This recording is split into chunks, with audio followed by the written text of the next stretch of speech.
जय हिंद फ्रेंड्स। आज हम लोग करंट अफेयर्स की अपनी सीरीज में एक नए टॉपिक के साथ उपस्थित हुए हैं। और ये जो टॉपिक है हमारा वो पर्यावरण से संबंधित है। और पर्यावरण में भी एक ऐसा टॉपिक है पर न जाने कितना रुपया सरकार ने खर्च कर दिया, लेकिन नदी है कि साफ होने का नाम नहीं ले रही।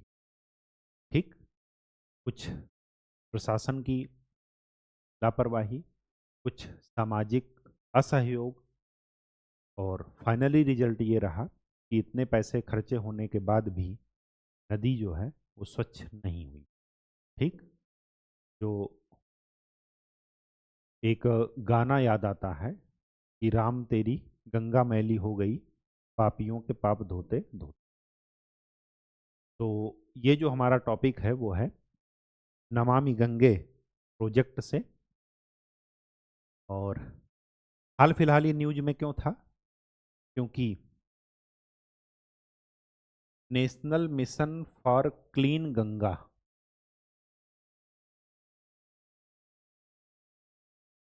इसका एक आदेश था 2016 का। इस आदेश में संशोधन हुआ, अमेंडमेंट हुआ, और यही सबसे बड़ी चिंता का विषय बन गया। अब ये संशोधन क्या रहा? ये संशोधन ये रहा है कि ये जब आदेश 2016 में आया था नमामि गंगे प्रोजेक्ट के तहत, ठीक है, जल शक्ति मंत्रालय के अंतर्गत ये योजना काम करती है। अब यहां पर क्या था कि जितने भी उपचारित, उपचारित का मतलब ट्रीटेड जल है, उसको नदी में प्रवाहित नहीं किया जाएगा।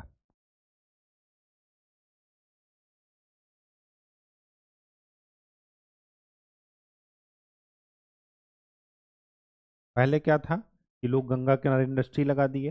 कानपुर का हाल देख लीजिए आप। कानपुर में जो है, कानपुर से इलाहाबाद के बीच में गंगा का प्रदूषण लेवल बहुत ज़्यादा हाई है।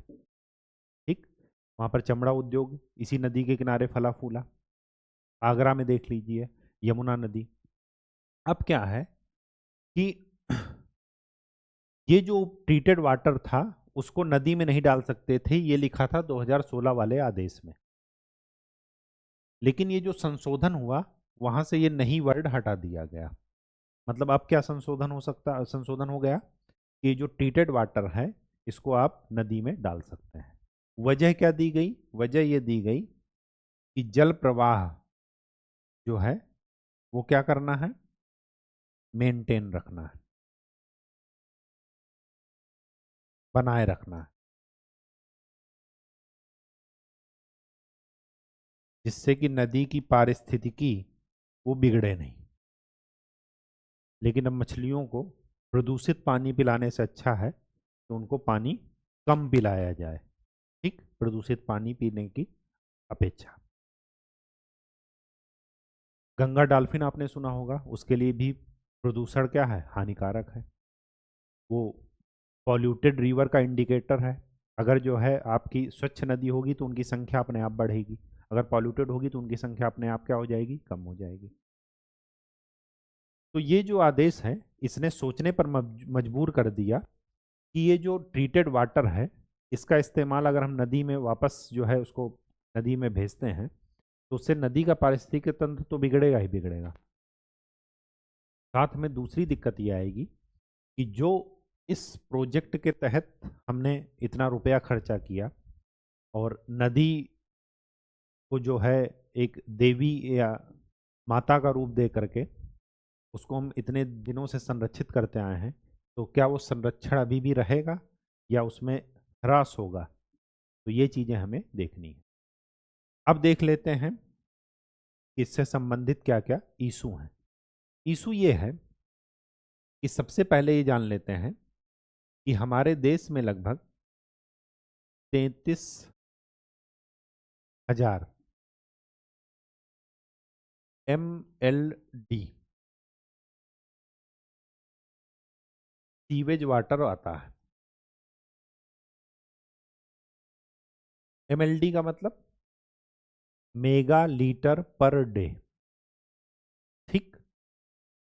और इसमें से जो हम ट्रीट करते हैं, वाटर को उपचारित करते हैं, वो लगभग 20% से कम होता है, 18% के आसपास है, लेस देन 20% हम जो है वाटर ट्रीट करते हैं। अब जब ट्रीट करते हैं तो बाकी पानी हमारा क्या है, नॉन ट्रीटेड वाटर है, उसको हम उपचारित नहीं करते। अब उपचारित नहीं करते तो क्या करते हैं, बिना उपचार के ही या तो जमीन में वो कर देते हैं, या फैला रहता है सरफेस पर, या जो है नदी नाले में ऐसे ही बहा दिया जाता है। तो हमारा जो न्यूज में टॉपिक है जो इसके लिए इम्पॉर्टेंट है वो है STP, sewage treatment plant. Sewage treatment plant, sewage उपचारित संयंत्र, ठीक, सीवेज उपचार संयंत्र। अब देख लेते हैं कि सीवेज ट्रीटमेंट प्लांट कितने टाइप के होते हैं। एक तो होता है MBR, इसको बोलते हैं मेम्ब्रेन बायो रिएक्टर, ठीक। दूसरा है ASP, activated sewage plant.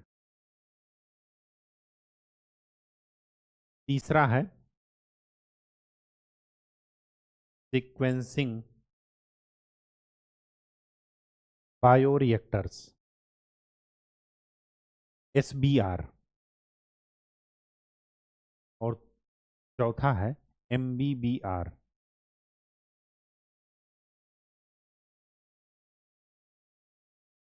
MBBR है मूविंग बेड बायोफिल्म रिएक्टर।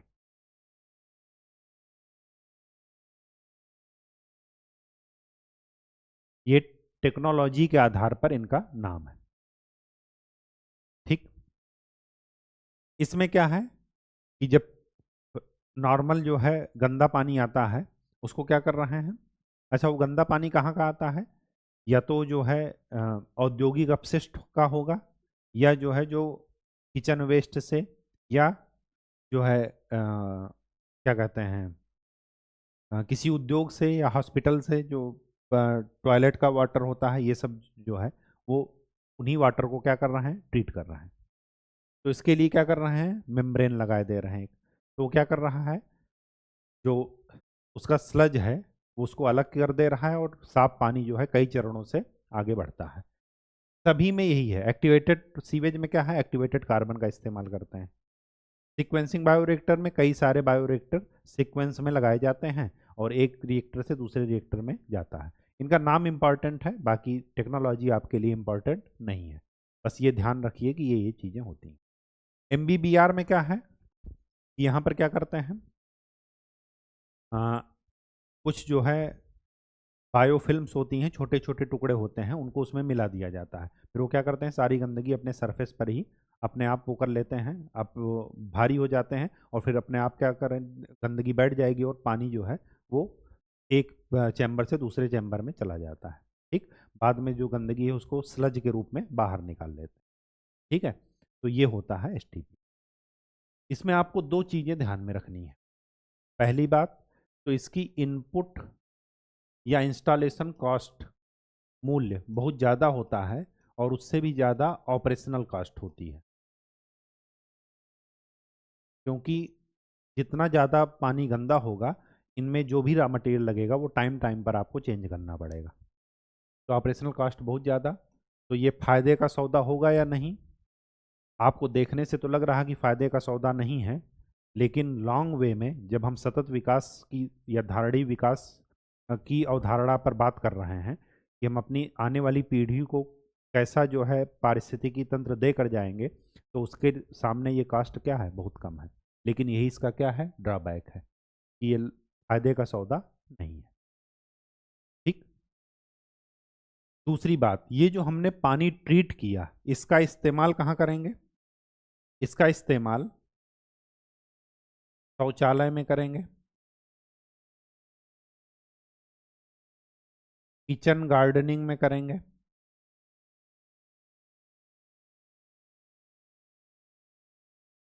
सिंचाई में करेंगे फसलों की, एसी में, एयर कंडीशनिंग में, जो बड़े बड़े एसी प्लांट होते हैं उनके कूलिंग टावर में भी इसका इस्तेमाल किया जा सकता है। लेकिन क्वालिटी आपको सही रखनी पड़ेगी ट्रीटेड वाटर की, मतलब आपका प्लांट सही से काम करता रहे तभी आप ये काम करेंगे। ठीक, तो ये हुआ इनका इस्तेमाल।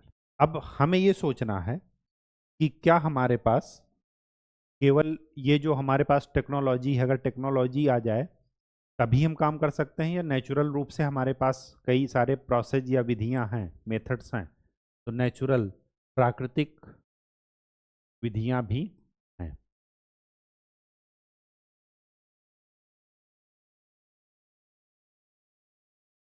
आपने देखा होगा, कहा जाता है कि बहता, अगर पानी बहता है तो उसमें ये क्वालिटी होती है कि वो बहते बहते ही साफ हो जाता है। अगर पानी रुक गया तो इसका मतलब ये हुआ कि वहाँ पर क्या है, वो पानी गंदा होगा। बहता हुआ पानी अपने आप उसमें क्वालिटी होती है कि वो धीरे धीरे क्या हो जाता है, साफ हो जाता है। ठीक है, तो प्राकृतिक विधियों में सबसे अच्छी विधि जो यूज की जाती है वो होती है आर्टिफिशियल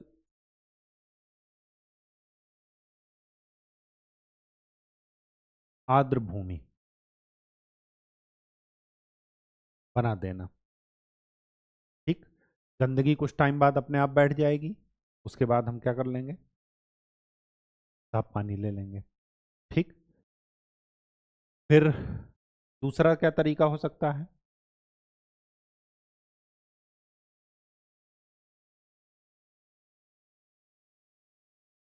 फसल या आ, विशेष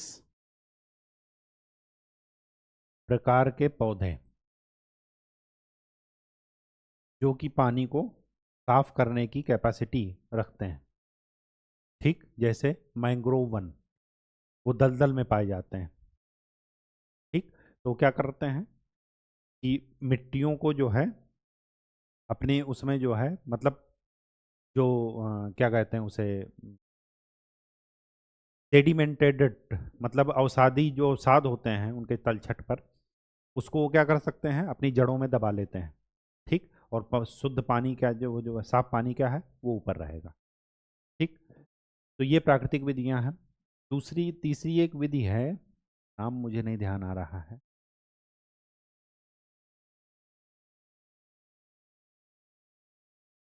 एग्जैक्ट नाम क्या है ये नहीं ध्यान आ रहा, लेकिन मैं आपको फिगर से बता सकता हूँ कि अगर ये मतलब गंदा पानी आया तो उसको अलग अलग ऐसे चैम्बर्स में, चाहे वो खेत के हों, अलग अलग उसमें क्या करना, प्रवाहित करना। तो मैक्सिमम गंदगी यहाँ पर रुकेगी, जो बड़े टुकड़े होंगे, फिर यहाँ पर, फिर यहाँ पर, फिर यहाँ पर, सबसे लास्ट में आपको साफ पानी मिले। ठीक, तो इस विधि का नाम मुझे नहीं ध्यान आ रहा है, लेकिन ये चीज़ नोट कर लीजिए, सीक्वेंस से रिलेटेड कुछ है। ठीक, तो ये सब प्राकृतिक विधियां आपको ध्यान में रखनी है। अब देख लेते हैं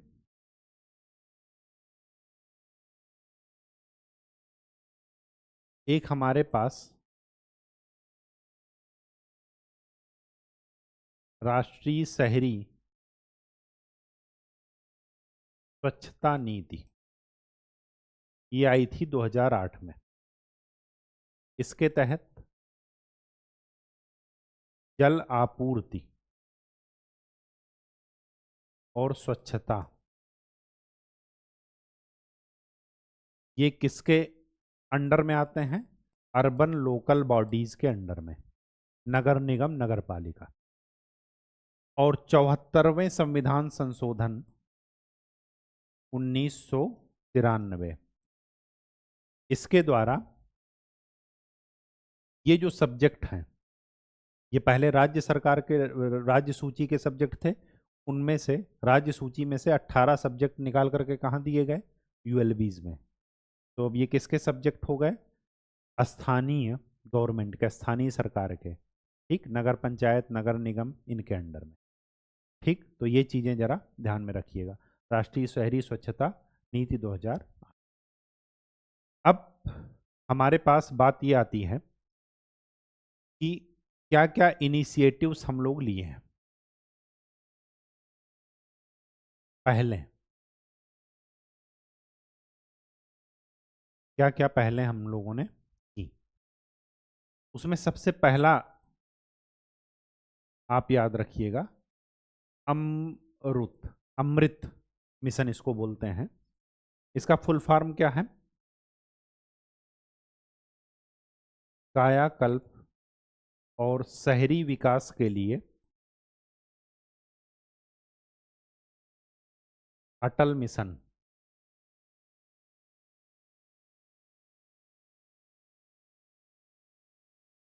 अटल mission for rejuvenation and urban development. ठीक। दूसरा, नमामि गंगे कार्यक्रम। तीसरा, स्मार्ट सिटी। स्मार्ट सिटी में हम लोग क्या कर रहे हैं? सीवेज ट्रीटमेंट प्लांट लगा रहे हैं। गंगा के किनारे जो गांव बसे हैं वहां पर भी सीवेज ट्रीटमेंट प्लांट की स्थापना की जा रही है। ठीक। जो स्वच्छता अभियान चला जा रहा है कि लोग खुले में शौच ना जाएं, नदी नाले गंदे ना करें, ठीक, पानी के स्रोत, तो वो सब भी इसमें आ जाएगा। स्वच्छ भारत अभियान, स्वच्छ भारत अभियान। एक और लिख लीजिए, राष्ट्रीय नदी संरक्षण योजना।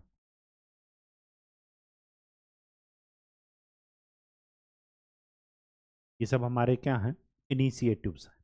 ठीक। फिर देख लेते हैं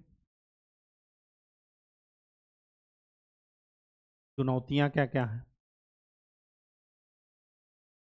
पहली चुनौतियां तो क्या है? वित्त और अवसंरचना की कमी, इंफ्रास्ट्रक्चर नहीं है, बनाने में ज़्यादा कॉस्ट लगता है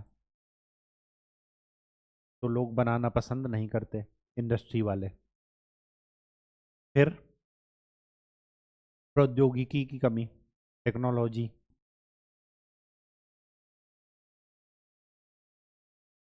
ठीक।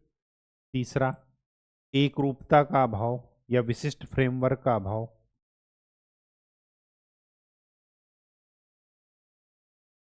विशिष्ट फ्रेमवर्क का अभाव।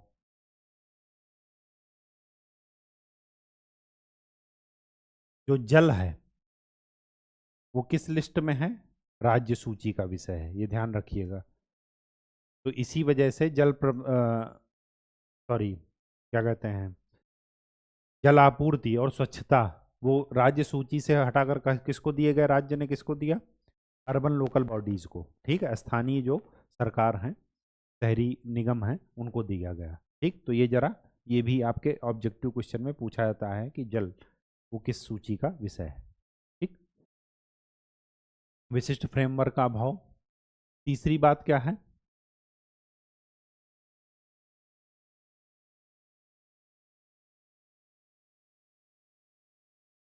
डिस्चार्ज, जो भी सीवेज ट्रीटमेंट प्लांट से जो है डिस्चार्ज होता है,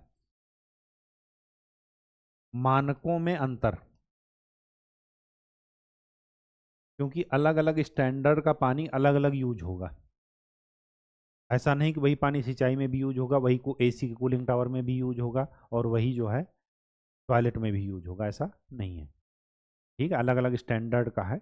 जो बेस्ट क्वालिटी का होता है उसी को कूलिंग टावर में यूज कर सकते हैं, अदरवाइज एसी प्लांट क्या हो जाएगा? खराब हो जाएगा। ठीक है। तो पता चला एक कास्ट हम लोग बचाने चले थे और फिर दूसरी कास्ट जो है ले आए। ठीक। तीसरी बात,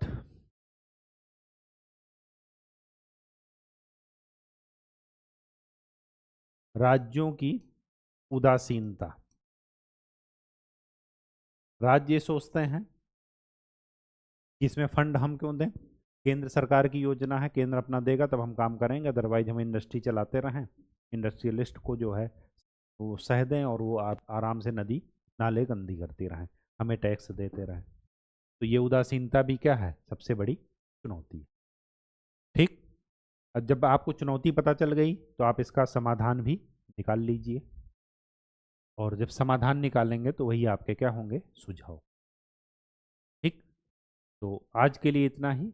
नेक्स्ट लेक्चर में हम लोग किसी नए टॉपिक के साथ मिलेंगे। तब तक के लिए खूब अच्छे से पढ़ाई कीजिए, मेहनत कीजिए। धन्यवाद।